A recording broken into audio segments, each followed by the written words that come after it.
It's become an off-season staple for us over the last couple years. Unfortunately, for the three of us today, it is time to face the music, David. I don't like it. This is my first go around with this show, and I can't say I like it. It's fun to sow. It's less fun to reap, you know? When you're doing 5 shows a week and talking about, I mean, I don't know how many episodes we did last year, but 5 shows a week times 26 weeks a year, we're talking like hundreds of hours of bullshit that we're spewing over the course of any given season, any given calendar year. Derrik, when you're doing it at that sort of clip, inevitably you're going to get to a point where you say some shit that you regret.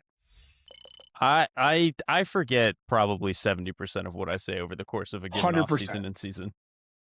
Thankfully, both the people in the Discord who helped us out with this today and just the general populace of the internet, they're here to remind you about the things that you said. They're always available to help you out with that. Yeah, it's fun. I think I tend to forget the smart stuff I say more than the dumb, because people are going to let you know if you said something dumb. It's less likely that somebody's going to be like, remember that great take you had? Like, you get that less than you get the other ones. Yeah, absolutely. I also just care less. Like, the idea of being right about things is just not that interesting to me. I don't attach myself to like, I must be right about this thing. To me, it's one of the biggest misconceptions about how people interface with the content that you do, where it's like, I'm not even going to mention his name. There's a certain quarterback that people are fixated in this idea where, because certain people didn't think that he would be a good NFL player, and now we refuse to believe that he might be. And it's like, I didn't care. Like, I didn't have enough of a pre-draft opinion of this person to attach myself to that being right or wrong and rooting for it in the moment. Like, that just matters less to me than I think people on the outside might think. I hear you. I don't really care about being right so much as I care about not being bothered.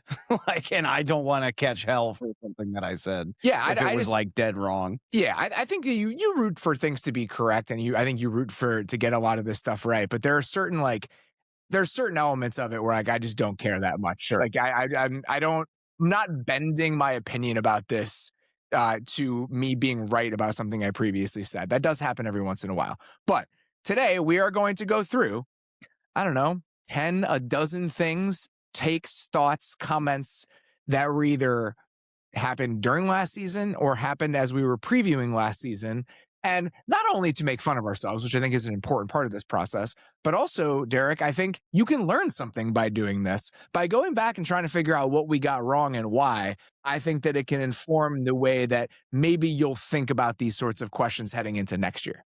100%. Like, there were a couple of these that, it's funny, I think out of the dozen or so takes that we have, there are a couple that I'm going to be like, no, I would say that again. And then there are like 3 or 4 that I'm like, I clearly like missed something here, or there was new information that came out like after I initially had the take that I didn't end up updating and like, ended up on the wrong side of the take. Like certain stuff like that going into this season, I'm going to try to be more mindful of when we do division previews and preseason awards and all that stuff. But you're going to be wrong for a different reason. But the point is to try to not make the same mistake that we made last time. I just love that this is Derrik's first show back from a break. Welcome. Right? Yeah, right into the deep end. Here's all the dumb shit we've said. All right, let's dig into these. Dave, you're up first. This is your first go around with this, so you get to kick us off. You said at some point last year that after hiring Pete Carroll, after trading for Geno Smith, that the Raiders would be a respectable football operation. Not to say that the Raiders are definitely going to make the playoffs, but I think they will be a respectable football operation very quickly. I think what I learned from this, and at the risk of sounding overly defensive, I was not alone in this take. No. I think most people felt this way about that hire.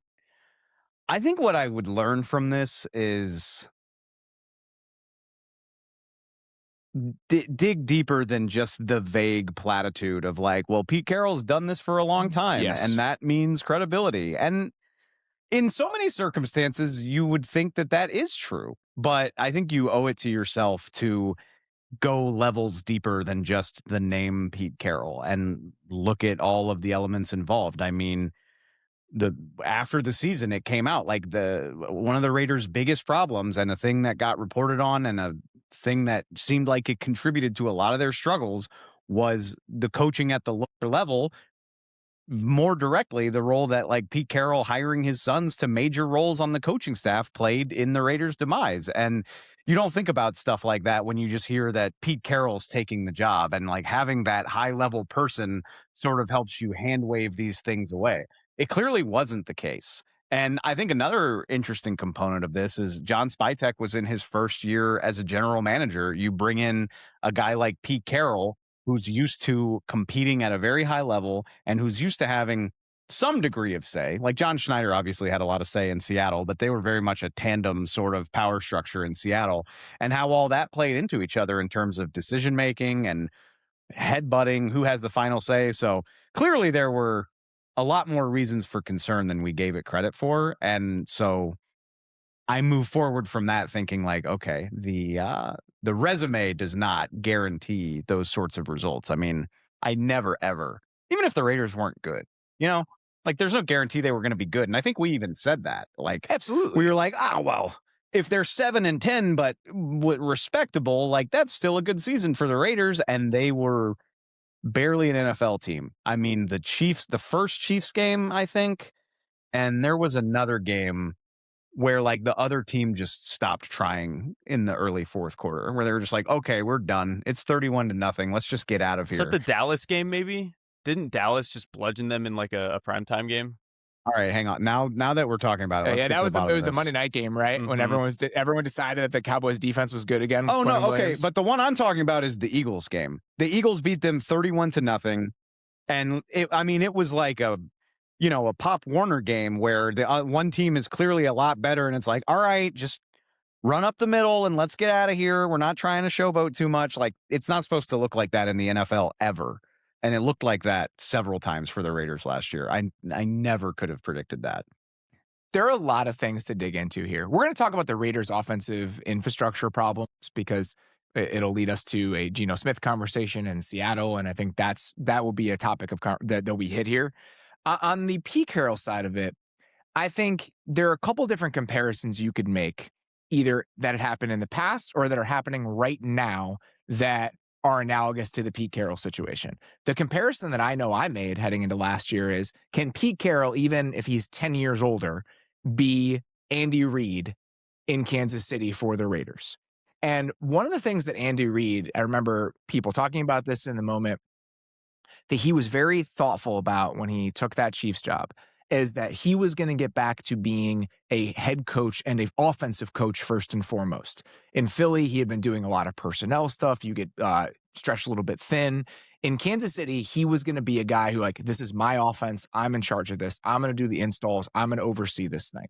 And that's a huge difference between what Andy Reid is bringing to the table and what Pete Carroll was bringing to the table.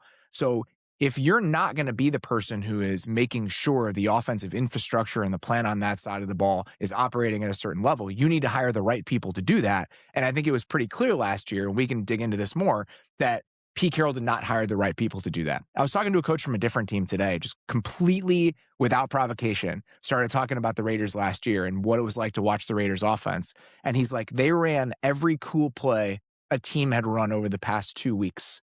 And it had absolutely no cohesion or fundamental principles to it. It wasn't built on anything. And I think you could feel that when you watch them. The other version of this that it can work, and I think the Giants are hoping they don't get this, is what a guy like John Harbaugh is bringing to the table. And I was talking to a coach there today about what the offseason has been like in that building. And he was just telling me that John does such a great job of interrogating the systems on offense and defense. Does this make sense? Is this what we should be doing? So you can be that CEO type and get your team to where you want to go by operating that way, but you better make sure that those systems are exactly where they need to be, that they reach the level that you need them to reach. And on offense specifically, Derrik, I think it was pretty clear pretty quickly that just wasn't going to be the case for the Raiders last year. And that's when I was saying before going into the show that like some of the issues I had with takes were like not updating things after the fact was the Pete Carroll hiring. Like, I think when he initially gets hired, I think it's okay to say, like, listen, Pete Carroll he's always had winning programs. He always has this like steady hand over the ship, all that sort of stuff. And I think it's fair to say that as soon as he gets hired. But then as Dave was talking about, like when he's putting his sons in like major coaching positions, specifically the offensive line, when we talked about this being a very fragile offensive line that like, even in the best case scenario, they were going to be like the 18th best offensive line and they needed to be that to work. That I think was an issue that I probably did not calibrate for enough, that like we didn't know if we were going to get really good offensive line coaching there. And we obviously got pretty bad offensive line coaching there. It seemed like for a lot of this year, a lot of the young guys didn't end up taking steps. And then the Chip Kelly of it all, I think this was, if there's any lesson I'm taking from this, is that I'm going all the way back to like, I'm never trusting a college coordinator until they can prove it to me again. and with Chip Kelly, it was like we were coming off of that 2024 Ohio State season where it's like won the national championship and like it all felt cool and it was like, oh, Chip Kelly can do it again. But in college, you can kind of get away with, we're just running some of the cool, flashy plays, and it's not really built on each other. When you have Jeremiah Smith, Carnell Tate, Emeka Egbuka, multiple NFL offensive linemen, two really good running backs who were both awesome as rookies, like, you can kind of just get away with, like, hodgepodging the cool plays because, yeah, all these 5-stars are going to go make plays. And I know that there are a couple of nice pieces on the Raiders offense. Like, Brock Bowers is cool. They drafted Ashton Genty. There's a different level of cohesion and principles that you need in the NFL that Chip Kelly just didn't bring. And I think I just wanted this to work so badly that I kind of overlooked that and was like, no, a couple of the cool players, it'll be fine. In fairness to you, I think, again, if you're trying to find analogous cases to something like this, like, all right, how can this work out? What recent examples do we have? Todd Monken just did this. With Brock Bowers at Georgia. He comes from being proven it in the NFL before a little bit. That was the difference. So, I mean, sort of, right? The last time he was a play caller in the NFL was 2018. I loved that team. Like, I loved watching that Bucs team, but it had been 5 whole years since he had done that. And Chip Kelly, it's even longer ago than that, but at least Chip Kelly had also done it in the NFL at some point. I was going to say 2013 Eagles isn't selling you too much because that was a fun offense. It was fun, but that was cheese. Like that, we know now looking back that that offense was cheese. And the Monken offense wasn't great with the Bucs necessarily, but like it was an NFL operation at least. Yeah, I think it's easy to say that in hindsight, but I also don't blame anybody for talking themselves into the Chip Kelly thing in the same way you could have talked yourself into the Monken thing. This will come up with a lot as we go through these teams and go through some of the things that we said. And Derrik, you and I, it was at least you and I were on a show last year. We were trying to figure out what are the teams we overrate and underrate heading into a given season? Like, what are the hallmarks of those teams? And new play callers is the way to get a team extremely right or extremely wrong. Because you can either put too much faith in what that guy is going to do, or you can put not enough faith in what that guy is going to do. With the Raiders, I think collectively, we had too much collective optimism that Chip Kelly would be able to get this thing to an acceptable level. In Seattle, I didn't have enough optimism in what going from one of those bottom of the barrel offensive systems to a like grown up, buttoned up NFL sort of offense would do. And so there are a bunch of different candidates here with how you can frame some of the things I said about the Seahawks heading into the season.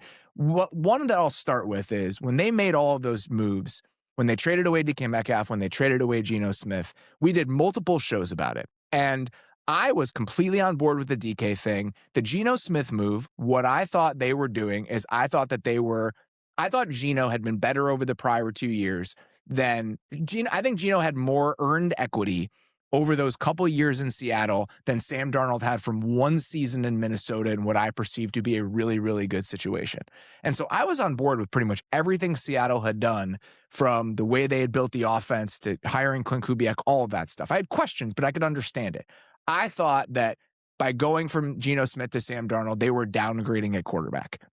There are a lot of different ways to talk about this, and I don't want to sound defensive about it, but I want to just state very clearly, Geno Smith was very good in 2023 and 2024 for the Seahawks. He was not good last year. And so I think the problem with that was, in framing that going from Geno to Darnold as a downgrade, I was expecting Geno to be as good in 2025, or had the capability to be as good in 2025 as he had been the last couple of years. That didn't happen for a lot of the reasons we just said. about the Raiders' offensive infrastructure. He was bad. And I think I underrated Darnold's ability to carry over what he had done in Minnesota, because we looked at Minnesota and, the way that people talk about Kevin O'Connell, you have Justin Jefferson there, you have Jordan Addison there. And I think that I incorrectly treated it as a place where you could just kind of sprinkle some pixie dust on the quarterback and you were going to get a certain level of quarterback play. It's really the only time we had seen Darnold as an extended starter for a while. And so I just didn't have enough faith in Darnold's ability to continue that level of play that he had in 2024. And I think I had too much faith in Geno's ability to continue the level of play he had in 2024.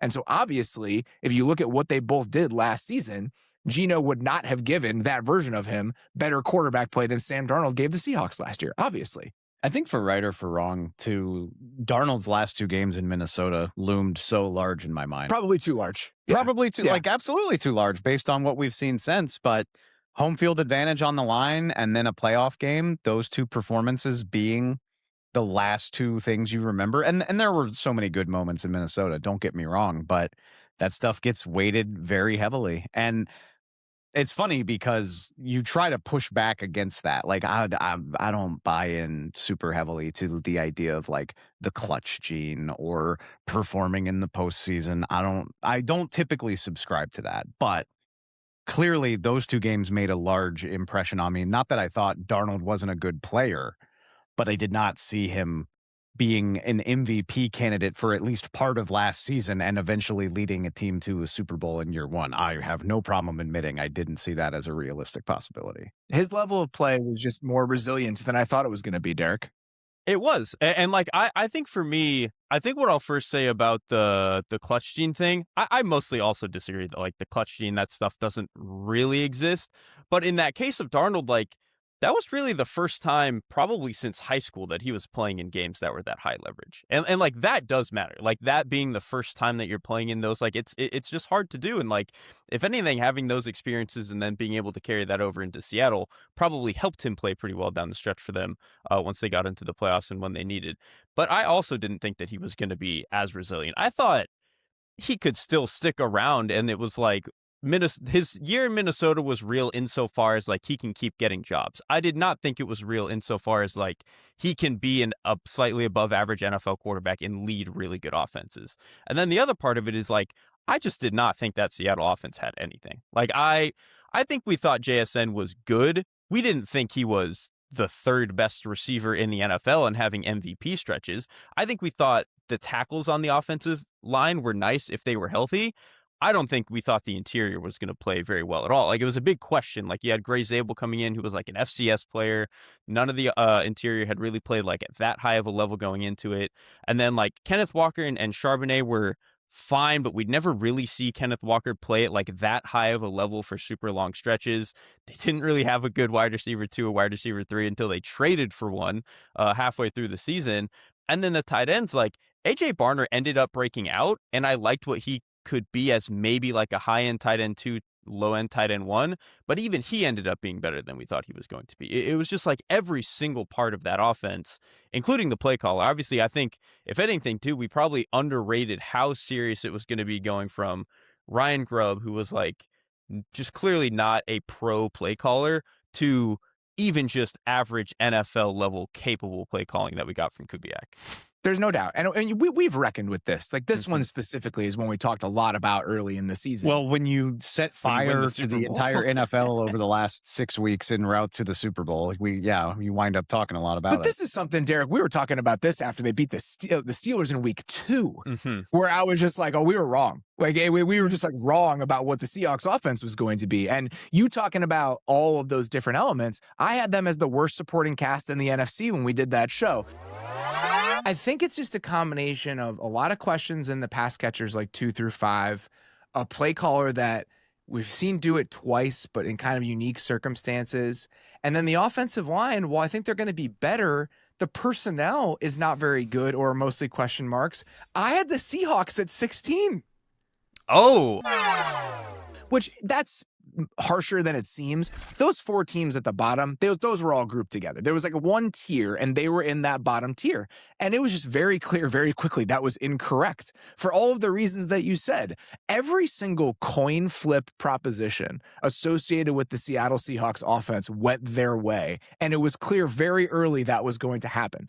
Darnold was better. I mean, and Darnold hasn't played in the supporting cast, but JSN going from as he a number 1 receiver to offensive player of the year, and the offensive line, the tackle staying healthy, Gray's being good right away. And Derek, I think the most important part of that is the Kubiak part of it. And we talked about it with the Raiders and how you have one of these offensive systems that just completely bottoms out, going from one of those, which Seattle kind of had in 2024, to one where it's all just tied together in a way that makes so much more sense. You raise the floor.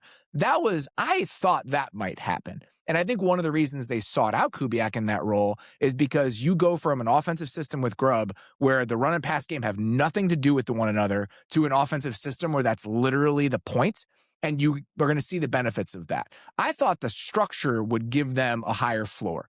Watching Kubiak be the play caller that he was, I just don't think I could have anticipated that based off one season in Minnesota that was fine, and then a couple games in New Orleans before it all kind of went off the rails. And so everything about the Seahawks offensive ecosystem last year was the best version of itself in a way I did not account for heading into the season.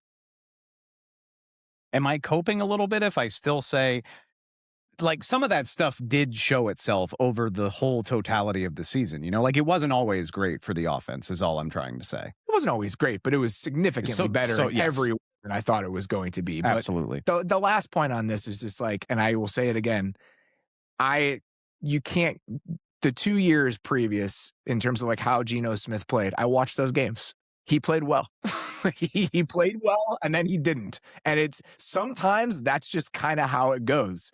And we don't have to retcon what the 2023 and 2024 seasons were because he played like garbage in 2025. I'm just not going to allow that to happen.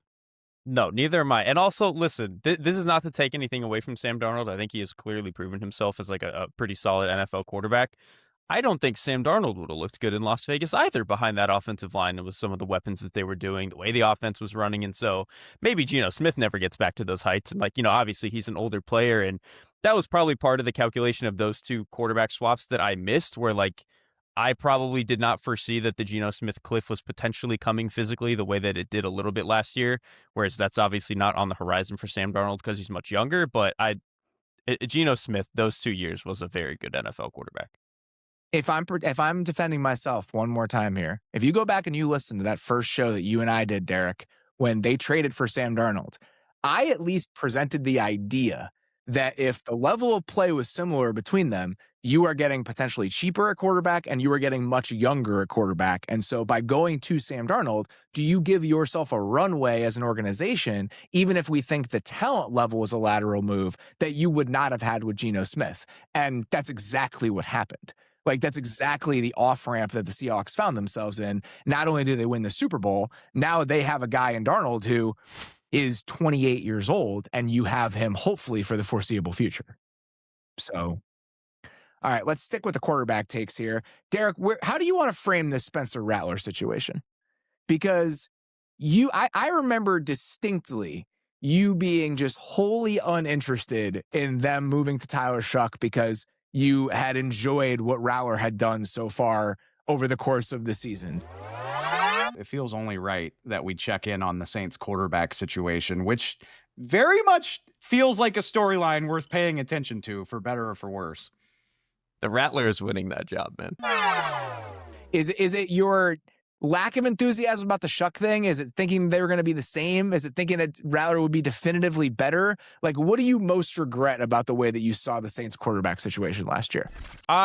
I think it was kind of just like, I think Spencer Rattler is also an NFL starting quarterback, and Shough was fine, and he was more exciting down the stretch, and he's more talented physically, not necessarily in terms of arm talent, but he's obviously bigger and a better athlete, and so there's more excitement factor in terms of Shough there. But I think for me with Rattler, I just think that he's a little bit more willing to make very aggressive throws that I liked. And Shough showed some of that, but I liked the way that he was playing quarterback, especially early on. I also, it's like, you never know how this is going to turn out, but like Shough in the preseason just did not look capable at all to me. And part of why I was saying like Rattler needs to hold the job early is like Shough clearly just was not ready to me, which proved to be the case. He didn't have the job for the first 7-8 weeks of the season. I think the other part of this is that when we get to the end of the season, I'm going to cope a little bit. Shough obviously did have a pretty good stretch towards the last like 6-7 weeks when he really started to turn things on. I think two things were also true in tandem with him playing well and showing some good flashes, especially as a scrambler that Rattler was never going to have. The defense was significantly better. The Saints defense for the first like 2 months of the season was average at best, and then by the end, down the stretch, they were a top 5-6 defense in terms of EPA per play. So that is going to help a little bit. The offensive line, I think, also came together. Like, this was a very young unit. You had guys switching spots. Kelvin Banks was obviously being inserted into the lineup at the left tackle, and I think early on in the season, there were some ups and downs, some ebbs and flows, and by the end of the year, it was a unit that really came together well. And so I'm not sure that Spencer Rattler would have played better than Tyler Shough if he had been the starting quarterback in week 14, 15. I think, there were some high-end moments, especially towards the end of the games, like the end of game play that Shough made against the Bucs where he's like scrambling and running around. Like, I love Spencer Rattler. He's probably not making that play. But there is still part of me that believes that, like, if I've got to rank the 32 quarterbacks in the league, like, Rattler makes his way in there, and I would probably like to see him get a job at some point. All I heard right there was if Tyler Shough cements himself as the Saints starter, Derrick's going to be pounding the table for Spencer Rattler to be trade bait somewhere else. I think he's pounding that now. Yes. Like, is Tyler Shough so entrenched there that you would want to do that if you were the Saints? Probably not. I think that's a good way to frame it. Like, there's reason to be excited, but he was not like excellent or anything. I'm not like ready that. to burn the boats if I'm the Saints. Like, that's, I mean, and not to, I don't mean that as a way of shitting on Tyler Shough, but like, why would you get rid of two possible options before you had to? I think that's fair. I also think that, who would be the team out there that'd be like willing to give you anything substantial? Nobody really wants him right now anyway. Yeah. I mean, if you're selling for pennies on the dollar, that's probably not worth it. I was going to frame it this way, and I think this is an incorrect thing to do, and I think this is part of what got us in trouble last year with the Saints quarterback situation. I was going to say, if you're moving from Tyler Shough to Spencer Rattler this year for any reason other than injury, the season is so lost anyway that it doesn't really matter. But maybe that's not true. Like, maybe the rest of the team is good enough. You can stay competitive if you have Rattler. Like, I don't want to be flippant and dismissive. And I think in the moment, I was a little bit flippant and dismissive of what Shough could be. It was kind of and does it really matter who's playing quarterback for the Saints? And the answer was yes. It absolutely did matter who was playing quarterback for the Saints. And even the process of him ending up there, you had a lot of questions about whether that was the right process with Shough. If you draft a quarterback in the first round and all you got out of Tyler Shough was 6 starts in which you won 1 game in his rookie year, and the rest of it is just a super expensive insurance policy, it's not the end of the world. But I don't think it's good process. I've tried my best to own it since halfway through last season, but it's worth repeating. I mean, it just goes to show how valuable quarterback really is. Yeah. And I think my thing with Shough is, and we talked about this in the lead up to this draft, we are in an era where if you're worth taking a shot on at all, you get overdrafted. I mean, Ty Simpson, who we had so many questions about, was a top 15 pick. The age of the 40th overall pick at quarterback, it's typically not a thing. And so, independent of my own opinion of Tyler Shough, when I see him fall to pick 40, it's just like, well, if he's not good enough to go higher than this, is it really worth it? And I think the answer is, if there's any chance that you might be right, it's probably worth throwing the dart. And I'm not ready to get all the way there. And like, I firmly own that the Saints are well within their right to do this, and it was a good decision. That part's fine. I'm not ready to just assume Tyler Shough is that guy yet. But even if he's not, it was worth the dart throw if you have a chance at finding this guy. And it's funny because the guy drafted 40th overall the year before Tyler was Cooper DeJean, who he's this phenomenal, versatile player. I think I even said that last year during training camp, where it's like, this could be Cooper DeJean. This could be a guy that could do this, that, and the other. And maybe Tyler Shough doesn't work out, and maybe 4 years from now you revisit that. But like, if there's even a shot that he could fulfill that goal and be a long-term quarterback for you, it's absolutely worth it. And for every Cooper DeJean that gets drafted 40th overall, I'll go find you 10 more who didn't do anything more for their team or like didn't have a significant role. So why not take the gamble? I think I just got caught up in the idea of like, well, if he was really that good, he wouldn't have even been there for you at 40 in the first place. I think if you're a team that doesn't have an answer at quarterback, continuing to take the dice rolls is a worthwhile way to approach it. There are lines, right? And I think it's about what kind of quarterback prospect are we actually talking about here? And Tyler Shough was always somebody that, could he sneak into the back half of the first round? Would he be an early second round pick? I'd be curious what Derrik would feel about this, but I think Tyler Shough clears the bar when it comes to, there's a world where you can imagine him being a starting quarterback in the NFL based on what level of prospect that he is. And if that type of guy is available to you in the second round and you don't have an answer at quarterback, it's probably worth rolling the dice on a player like that. If it's Carson Beck, 65th overall, does he fall below the line in a way where maybe that's not the best use of draft resources? And I'm trying to like pick and choose which apply and which don't here, but there does probably have to be a line. I don't particularly like Carson Beck as a prospect. I don't think I would have done that, but I'm trying to be less flippant about the idea because of what just happened. And I think that's right. Yeah. I think it's worth kind of changing the way that you see that for that exact reason. What were you going to say, Derrik? Well, and so I think that's important too, because like a lot of what I was saying, again, I thought Shough was not good in the preseason, but I thought as a prospect, he was above that line. Like, yeah, I think he's a pretty talented thrower. He's obviously big. He's a pretty good athlete. He's more of, we've talked about it a little bit before. He's more of like he's more of an athlete than a guy who actually scrambles, but the talent to do it is clearly there. And so I thought he cleared that bar in terms of a guy that you could draft there. He was just a weird prospect because it's like the reasons he falls are that he was older and was hurt all of the time in college. And you just weren't sure how some of that stuff was going to translate into the NFL or what the ceiling was. But it was like, if you just cut on the tape and looked at some of the tools, it's like, yeah, that is a quarterback that probably does go top 50 and has a shot at being a starter every time. And so I think I didn't really hate the process necessarily, or at least I don't think that I did. But to me, it was more just like, I do think that Rattler can be like a pretty solid NFL quarterback.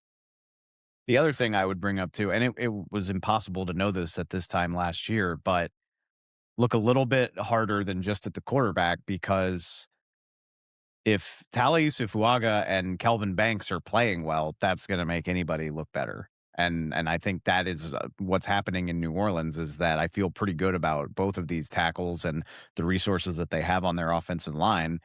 That's going to help a quarterback. It doesn't have to all be about Tyler Shough or Spencer Rattler. All right, let's get to my next one here. Speaking of teams that had rookie quarterbacks last year, both you and I picked the Tennessee Titans to make the playoffs last season. Thanks for bringing that up. So that happened. That did happen. I'll take this in two different chunks. One, I think I picked them to make the playoffs because it's fun to have one random team you throw in there just to differentiate things and make things fun, and the Titans happen to be that team. So the idea that, like, I don't think I said it with my chest that the Titans would be a playoff team. I think this, for the sake of content, they were thrown in as the fun team. Yeah, because every year there's a fun team. Nobody likes inside baseball bullshit, but if you are expected to predict the NFL postseason field, and we know that there's almost always going to be 40 to 50% turnover, you got to find a team that's not supposed to be there. If you want to pick the same 7 teams from the year before, go ahead. But A, it's boring, and B, you're probably going to be wrong. So the Titans were definitely a dart throw, but I did halfway believe it. And my takeaway is just like, you can't will it to happen just because you like a player. And in this case, I just really like Cam Ward. And I'm fighting against it right now, where I'm reluctant to buy in on what the Titans have done this offseason because I don't want to fall for the banana in the tailpipe. I'll give you 2 very easy reasons why the Titans were my team. It's just like, I'll just throw them on the pile. One, we just saw, if you're trying to all right, what worked the year before, what has worked, which teams come out of nowhere. Jayden Daniels just did it, right, the year before in Washington, where you had a rookie quarterback come in, and that team just felt entirely different because of that rookie quarterback. And so I think that was part of it. But for me, more than the quarterback, I looked at that division specifically, and I looked at the offensive line that the Titans would potentially have with, and Dan Moore is like, whatever, but to get potentially average left tackle play, Skoronski had really come on in the back half of that prior year. Lloyd Cushenberry was coming back from injury. You're moving J.C. Latham back to right tackle. You sign Kevin Zeitler. You hire Bill Callahan. My thought was, if teams can outperform what we expect of them because the offensive line raises the floor in a way that we didn't necessarily expect, are the Titans that team? And I remember saying to somebody last year, could you make a case in the best case scenario that the Titans would have the best offensive line in the NFC South or in the AFC South? I think you could have made that argument if things had gone correctly for them. It didn't happen. Like, Bill Callahan was not that difference maker that we expected. Dan Moore did not play as well as he did in Pittsburgh the previous year. Lloyd Cushenberry never came back from injury. J.C. Latham was banged up early in the season. Like, every promise of what the best version of the Titans offensive line looked like, we never even got close to that thing. And considering most of my optimism about them was built on that idea, the optimism got yanked away pretty quickly. Yeah, I think I was out by like week 4. Yes, maybe even quicker than that. Well, they played well against the Rams in week 2, and that gave me hope. And 2 weeks later, it was all gone. Like with Jayden Daniels, it's like that Washington offense wasn't perfect, but one, like Cliff Kingsbury was calling an offense that was they were kind of a unique beast in terms of like some of the hurry up, no huddle stuff. And so that helped them a little bit. And then also, like, again, it wasn't a super loaded skill set, but like you had Terry McLaurin, who nobody was playing at nearly that level on the Titans offense. And so it just, all that stuff. Calvin Ridley could have had a pulse, and then he didn't. And he just didn't. It just never came together. And like it was like, oh, maybe some of these rookie wide receivers will be nice for the Titans. And like, they had flashes, and like DK was a good returner, but none of them were like serious, like immediate contributors in terms of offensive guys. Like, none of the promise really came to be, even if I know Ward statistically was bad, but like Ward played relatively well for a rookie quarterback.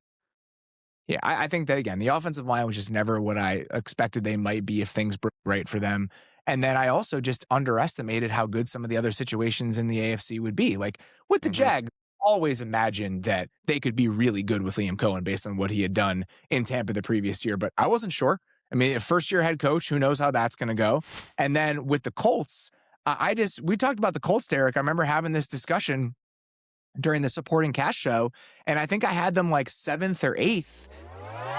Questions along the offensive line and just some lingering doubt about whether or not this is a definitively good offensive ecosystem independent of the quarterback is why I have them a little bit lower. And it was for a few different reasons. One, they're sweeping out multiple new starters on the offensive line, right? So, I mean, obviously, Will Fries has been hurt the previous year, but, Gonsalves is going to a full-time starting role after starting 10 games the previous year. Bortolini stepping in for Ryan Kelly. It's like, what is this going to look like? Turns out about as good as it possibly could have, swapping out multiple new starters along the offensive line. And I think Shane Steichen just was more of a difference maker as a play caller than I expected him to be. And so by underrating, I think what the environmental aspects of the Colts and Jags offenses looked like, I built in a little bit more wiggle room for the Titans to win an NFC South that ended up becoming a much better division than I had expected. I was going to bring that up tangentially, and I'm not trying to say they're going to be the toughest division in football this year, but the AFC South looks like a meat grinder. And when was the last time you felt that way going in? Like, the Titans they can't be worse, right? Like, I know we said that last year. I know. I don't think the Titans can be worse. The Jags and Texans, obviously, you have tons of reasons for optimism. The Colts are going to hinge pretty heavily on Daniel Jones, but this looks like it's going to be a tough division to win. And I don't feel like I've felt that way about the AFC South very often recently. Sticking with playoff team regrets, as much as I regret putting the Titans in, again, that's just something that sometimes you'll do something random and fun heading into the year. I regret just penciling the Commanders in as a playoff team last year. I regret it. They were clearly a team that was destined for regression. You know, the injuries, there's no way you can bake that in. But I think there were a lot of reasons to be skeptical about what Washington would be as like a playoff ready team in 2025, even if they had stayed healthy. And I think too often in these moments, again, like pulling behind the curtain maybe more than we need to, when a team makes the playoffs and they were good, you don't want to be the guy who's just like, no, they're not as good as you think they are. And I think as over the last year, I'm at a place now where like, I love all of you guys. I'm not afraid of you anymore. Like, I'm just going to say the shit I want to say. And if it ends up being wrong, it ends up being wrong. Like, if Commanders fans have a problem with it, like, sorry, guys. Just stick to your guns. Like, do not be afraid of, like, the downside of, I can't believe you weren't the guy who believed this was going to be a playoff team again. It's like, there's really nothing to fear. Like, be less afraid in your willingness to stand by that stuff. Someone's going to yell at you. Yeah, like exactly. Somebody's going to yell at you. There's 32 NFL teams. Afraid of the people yelling at you. I love that because Derek and I were pretty firmly out on the Commanders, but we still wound up putting them at the table, right? Yes. But and so like I wasn't willing to be like, no, I don't think this team is good. Because again, I just don't want to catch hell from Commanders fans for 2 months before we start playing the games. But you're right. Who gives a shit? I think we all need to be willing to embrace that a little bit more, as I say, as we go through all the stupid shit we said from last year. Derek, how do you feel about the optimism you had about the Titans' defense last year? Because there was a decent amount of it coming from you. That one was tough, man. I thought that defense could be... I don't know exactly how high I probably said that they could be, but like they were a team where, to me, if you looked at the depth chart, it was not that sexy. And it's not like their stats in 2024 were even that great. But to me, if you watch them down like the back half of the 24 season, it was like, man, I feel like Dennard Wilson is calling like a really interesting defense. He's doing a lot of the stuff that all these other like fancy play callers that we talk about, like the Mike McDonald's and guys like that, Jesse Minter, are doing. I think he was doing a lot of that stuff. And they had not enough star players, but like one or two guys where I was like, I can hinge some excitement on here. Obviously, Jeffrey Simmons is one of the best in the league at what he does.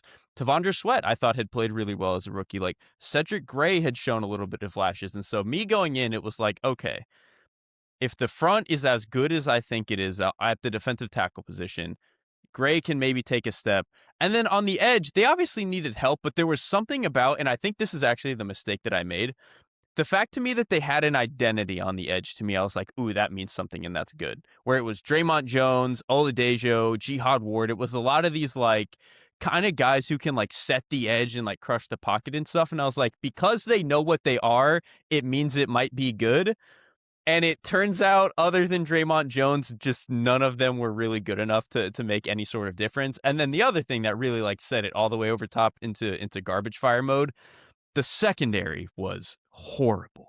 It was awful. I mean, like, it's so about bad. as bad as it could get. It was so bad. Like, none of the corners could...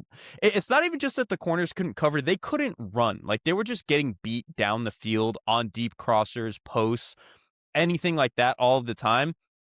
And even the safeties, like, I thought there were decent moments from, like, Xavier Woods and Amani Hooker, but most of that stuff was, like, down in the box and then being, like, buzz defenders. It was not, like, this sideline-to-sideline range. They were just a team that, in the back end, was too slow and off the edge did not have enough juice. And I just, like, wholly miscalculated all of that stuff going in. It sounds like you think this is mostly rooted in personnel, and you're going to find yourself getting very excited about Dennard Wilson on like August 15th this year in New York. Kind of think I might. I kind of think I might. When I saw this take in the rundown, I was like, okay, Derek might regret the Titans defense specifically, but I'm positive he's still in on Dennard Wilson, as am I, for the record. Yeah, I feel like that's where I land as well. I'm excited to see what he can do with not a bunch of purely edge setting pass. Well, that's the funniest thing too, right? Going from these, like, all these guys who are like hulking edge setters, and now it's just like race cars, just Ferraris. Just see what happens. All right, Dave, let's get to another one of yours. This isn't really as much a take as it is a stance that I feel like you were the firmest on, and it got all three of us in trouble. But you refusing to even acknowledge the idea that the Chiefs should be off the table when they were 5-5. Find somebody else. Find somebody else to write the Chiefs off on November 19th. It's not going to be me. I'm perfectly comfortable not having a firm rationale on the Chiefs. I regret the fact that we were as steadfast in that as we were. I have no regrets at all. I don't give a shit. I'll do it again. I won't do it again, actually. I was going to say, if you do it again, I am not going to sit here and take it next time. Okay, but here's the difference. I won't do it again because I've seen it now. I've seen it happen.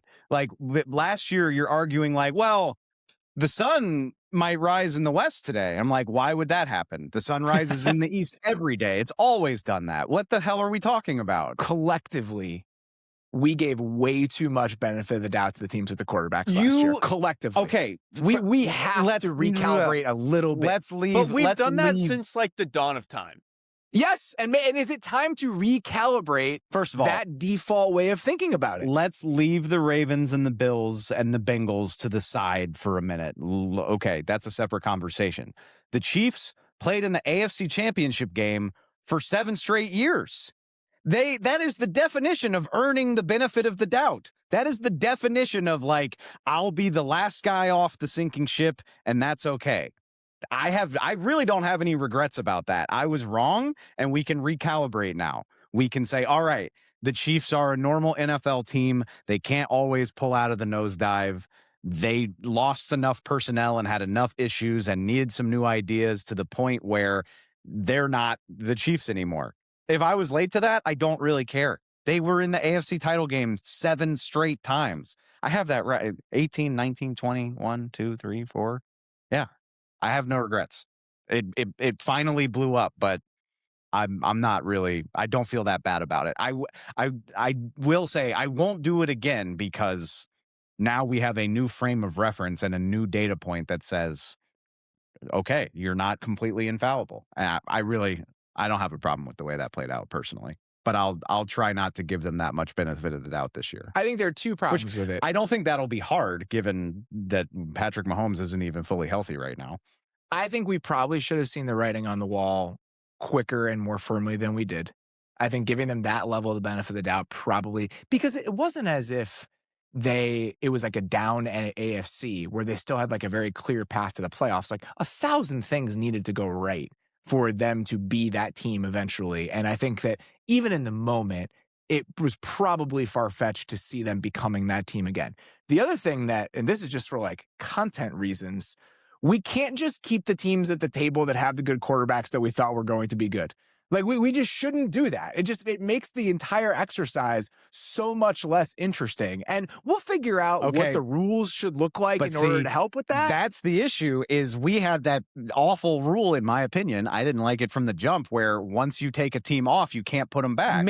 Well, and we don't have to decide on this now. Maybe you get one where the team gets to come back. But the entire point of the exercise is the stakes are high enough to make the discussions worthwhile. If you can just put teams back off and on willy-nilly, then what's the point of doing it? But if you can't put a team back on, then you have to, like, how do you calibrate for slumps and injuries and things that can be corrected over time? Maybe we just have to do it later in the season.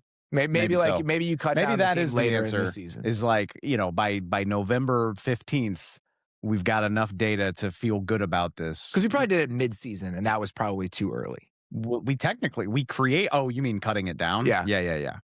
Maybe that is the answer. We should create it. I mean, there were people in the Discord today that were like, everyone should be on the table. One of my favorite things we did last year was the initial conversation about creating the table. Like, we're not starting and then paring it down. Like, this is still like, we're still creating a product here. Yeah. I definitely want to do that show again, but there are little tweaks that we can make to the rules to make the conversations more compelling, because the idea of like, the Chiefs are on until they're actually eliminated from the playoffs.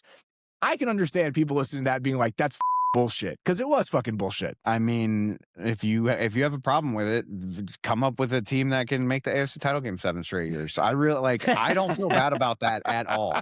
Like a Jags fan is like, what the hell? Like, why do you like the Chiefs so much? Because they won all the Super Bowls. Well, I mean, I think we took it too far. We might have taken it too far, but I don't regret it. I really don't. I think maybe it was too far when they were like 6-8, like right before Mahomes was fully out. Like, I think maybe the fact that it stretched that far, but when they were 5-5, it's like, that's even in the middle of the season. They have Patrick Mahomes. They're probably fine. I think the thing with the quarterbacks and the ones who have been really good and giving them a little bit of the benefit of the doubt, I think 2 things are true. I think giving a little bit more credence to the quality of a team's defense than we might have 5 or 10 years ago, where I think 5 or 10 years ago, we could have just been like, elite offense, they're good, they can get there. I think that is maybe slightly less true now. I still do think, though, that in a majority of cases, I'm going to give the benefit of the doubt to the guys who are MVP caliber quarterbacks, even if the rest of the team is a little bit imperfect. And I think it's more likely that this year was just a weird year than it is that, like, the elite quarterback is not always going to take you as far as you think that you are going to go. Because, like, on the NFC side, it took one of the best defenses we've ever seen with the Seattle Seahawks. And then on the AFC side, it took a weird and weak AFC bracket. And then, like, I think Drake May is just one of those guys. And so I know it's early to say that, but, like, I think he is just in that caliber of player.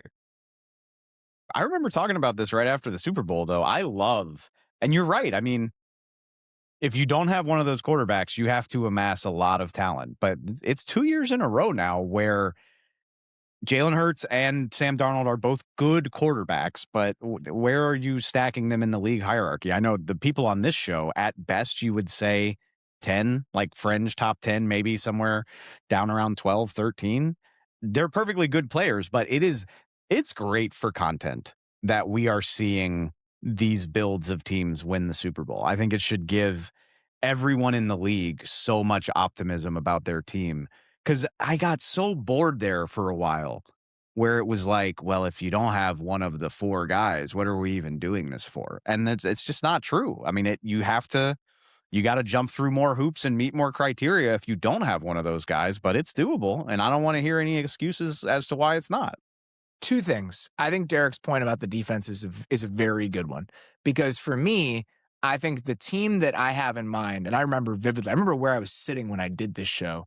It was me and Kevin Clark, and it was heading into the 2018 season, and we were picking all of the teams that could make the playoff or win the Super Bowl. And I was like, the Saints can't win the Super Bowl. Like, it was 2017, excuse me. It's 2017 season. No, the Saints cannot win the Super Bowl. Like, their defense is not nearly good enough for them to win the Super Bowl. And then the 2017 Saints happened.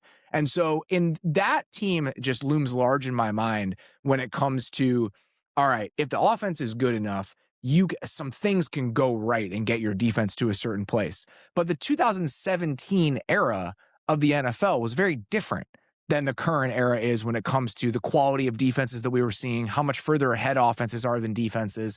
And so I think the quality of the defense, like Derrik said, absolutely should be more of a consideration holistically when we're thinking about what a team can accomplish. 2, I'm not saying that giving the benefit of the doubt to the quarterbacks at the end of the day is wrong. I just think we should be interrogating it a little bit more than we often were last year. If we get to the end of the process of being like, is this the right way to do it? And we feel comfortable about why we landed with yes, fine. But I think very quickly last year, we just defaulted to it because that's what we do. And I don't think that should be the way that we approach it. I'm all in favor of that because it's more interesting if we don't fixate so much on the quarterback heavy teams. Speaking of teams that we continue to give the benefit of the doubt to, coming into the season, when we did the AFC supporting cast show, said the Ravens had the best non-quarterback supporting cast in the AFC based on what had happened in 2024. When you combine Monken, the fact that the offensive line, when it comes to the actual results, even if on paper they're not the best group, is a very good unit. You combine it with a well-rounded group of pass catchers, and oh yeah, Derrick Henry plays for this team. It's pretty easy to get to a spot where the Ravens are number 1. And you agreed with me, Derrick, I believe, correct? I did. And like, the big, and we'll talk about this, the crux of it all was like the offensive line just exploded. Because I think a lot of it you can like still get there with yourself, right? Like, I think there was plenty of reason to believe that the Todd Monken offense would be good again. I think there was plenty of reason to believe that Derrick Henry would still be good, and Mark Andrews maybe not as good as he was 4 or 5 years ago, but would still be nice. We knew that the receiving core was like imperfect, but it had enough between Zay Flowers and Rashad Bateman and stuff.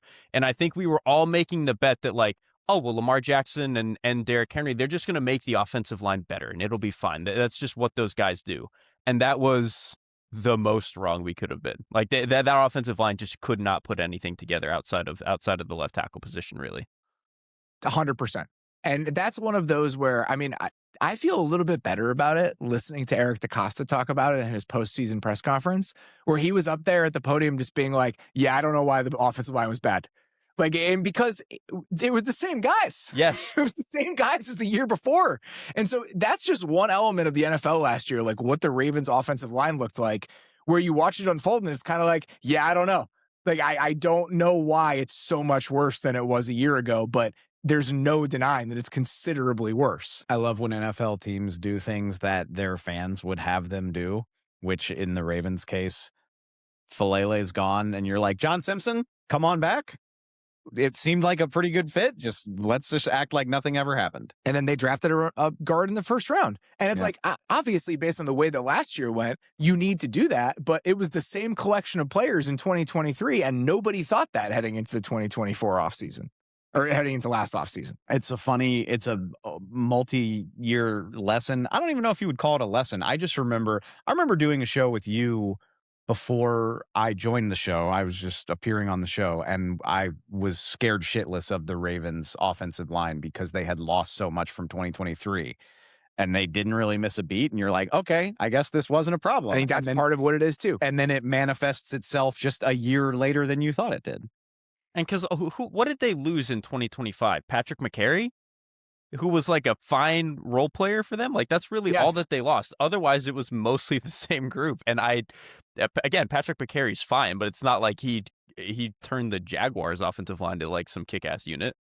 Yeah, I didn't think that would be enough for the Ravens offensive line to look distinctly different in 2025 than it did the previous year. A couple quick ones just to throw out there. I mentioned I'm picking the Commanders to make the playoffs. I regret that just from like a process perspective. I will say this. Somebody on the Discord said this today, and it cut deep because it was very true. I go visit 20-ish teams during training camp, and every once in a while, I walk out of one of those buildings, and I've been sold a bill of goods that I should not have bought into. And it's hard, man. Like when you get FaceTime and you can see the conviction in people's eyes. What it is? It's the conviction, but it's also when I will walk into those conversations with questions every single, like, why will this be better? Like, here were the things that held you back a little bit last year. Why are those things going to be better? And then you will get answers to those questions. And there will be times when I'm like, not good enough. Like, I'm not buying this. Like, I do not think that this is going to be better. That happens reasonably often. With the Falcons, every single question I had about, like, here are the shortcomings from Penix. Here are the things that I just didn't think you guys did well enough last year. Here are kind of the disconnects between certain elements of the offense. Every question I had came with an answer that I believed in, where it was just like, okay, like, I can get behind this. And I think that the flashes from Penix in the back half of the season, combined with those questions, their answers being satisfactory to make where some improvements could be made, I was like, all right, I believe in this. Like, I believe that this unit can be really exciting and kind of get there in a way that they couldn't necessarily in the back half of last year. And I was incorrect about that. Okay, you don't need me to white knight for you, but also you came out of training camp convinced that Will Anderson was going to be a DPOY candidate, and I mean, look at him now. So, like, you know, you're not always wrong. Like, that's what stands out to me from your training camp visit is you were like, oh, Will Anderson is an alien, which we had an idea that was true, but I mean, last season was just unreal. That was one where I think I got caught up in it a little bit with the Falcons, and I wish I had not, because I thought that they could be a fun offense last year, and that did not happen for a lot of different reasons. Isn't that just the Terry Fontenot era in Atlanta in general? I think that's right. You, Dave, said that Ladd McConkey would have a 1,500-yard season last year. But that was like your bold prediction, right? That was like a bold player prediction. Player progression isn't always linear. And I say it all the time, but even I fall victim to it. Derrik, do you want to talk about the Bo Nix one or no? Yes, because actually this is a good one for I will absolutely do this again. I at some point, I don't know if it was going into the year or what it was, but I said that Bo Nix, quote, won't get away with it again because his rookie season felt fortunate, let's say. It just felt like he was playing a style of football that for it to be as productive as it was kind of lucky.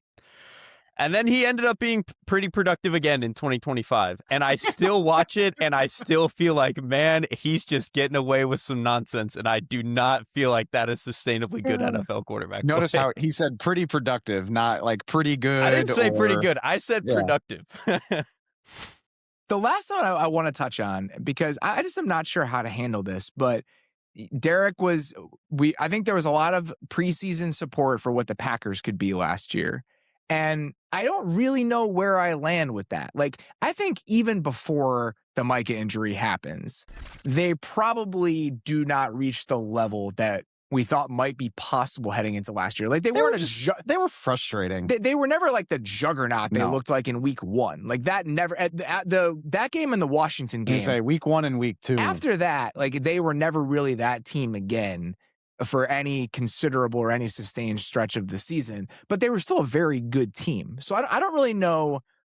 I think we probably, just as if I'm trying to like actually be honest about where I've been misguided and how I've talked about the Packers, it's that I continually am trying to build in this progress and this development from them and this trajectory that probably gives them a little bit too much benefit of the doubt. Like, I think there are teams where, like, those kind of, again, going back to those coin flip moments of like, all right, this could go either way. Which way is it going to go? There are teams where too often we default to, oh, this is going to go the right way. Like, this is going to go well for them. And I think the Packers are, if not the worst example of that, then they're near the top of that list. And I think that I can be better about that. I think for me, it was some combination of like, I think the quarterback, the play caller, the depth of skill players, even if they didn't necessarily have stars outside of Tucker Kraft, who obviously ended up being injured, and then Micah gave the team an obvious floor of like, they can win any game. Like they can win any game because those guys could just make plays. But I think the offensive line, we knew coming in, like they were just shuffling pieces around. They didn't really know who was going to play where. And that unit never really gelled the way that I think that they were hoping it had in previous years. And then I think what really, at least I missed during the season, is that the defense was kind of a mirage because Micah was just making plays at the end of the game. But the rest of the defense was not that good for a lot of the year. Like their defensive tackle depth was getting picked on. The cornerbacks, I think, especially down the stretch of the year, did not play as well as they had at certain stretches. The pass rush outside of Micah Parsons was just not very good. It's just that Parsons would make some play in the fourth quarter that was like, oh, the defense figured it out and they made a play. And it's just, I think some of those factors lowered their ceiling and is why they kind of bumped up against the other teams that were like actual NFC like contender types.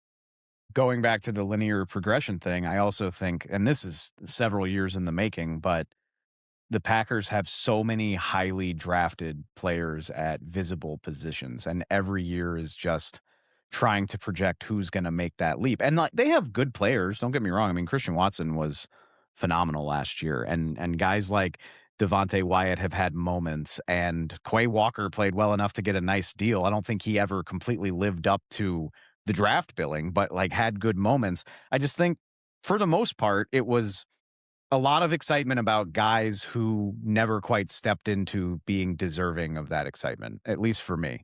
Yeah. And it's interesting now. I mean, again, they still have good players, but it also just felt like so many options. Like there were so many possibilities of guys who could step into that role, and you start to lose them. Quay Walker's gone. Dontavian Wicks leaves this offseason. Romeo Doubs leaves this offseason.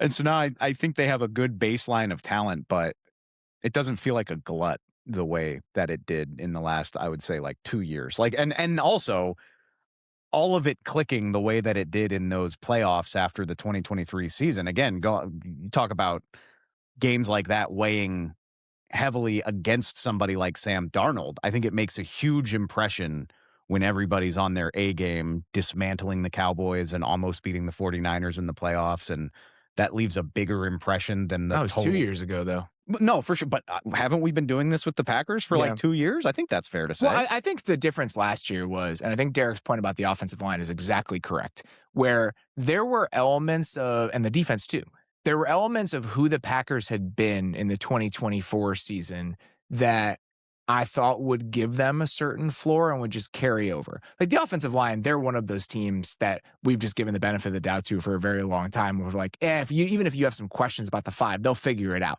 And that had been mostly true in the Matt LaFleur era. It was not true last year. That group just did not play as well. And then the defense, I mean, you look at what the defense did in 2024, they were 6th in points allowed in 2024. They were 4th in EPA per play. And then they added Micah Parsons. And so my thought was these elements that we know what the floor is, if Jordan Love can be healthier and Micah Parsons comes in, does that what eventually raises the Packers ceiling? And I think those things that made up the floor, those elements of who we expected them to be, that were just kind of these consistent, reliable elements of the Packers, that those didn't come through. Like Jordan Love, I think, played well enough where if the floor of the offense had been better, maybe that happens. Micah Parsons was good enough where if the floor of the defense had been better, maybe that happens. But I think the things we expected to be consistent and carry over just didn't really happen. And so they're one of those teams where I think that sometimes, fans get annoyed when you talk about certain teams in a certain way. It's kind of like, all right, guys, we're excited about A.J. Brown potentially being on the Rams because they tried to trade for A.J. Brown. But the Packers thing, I could understand being a fan of another team, listening to the way that we talk about the Packers being like, these guys. This is completely unfounded. So much of it is based on potential. And even though the Packers have been a good team, a really good team at times over the last couple of years, they have never met the potential ascribed to them in the preseason, and really any of these years since that playoff run. Yes, and I think we do that a lot, where we expect, there is a gap between reality and potential. And I think with some teams, we just bake in that they're going to reach some version of it. With some teams, there's a little bit more skepticism. And I think, again, talk about recalibrating. I think the Packers are one of those teams where, you know what?